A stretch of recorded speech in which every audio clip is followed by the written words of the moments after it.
ఇంద్రలోక భవనాన్ని ఈడ్చుకొచ్చి గదిలో మార్చి మళ్ళీ కట్టారో ఏమో.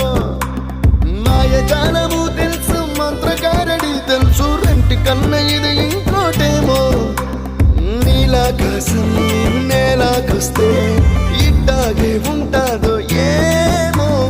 ఈ సంతోషం దాచాలంటే హృదయాలు ఓ వంద కావాలి.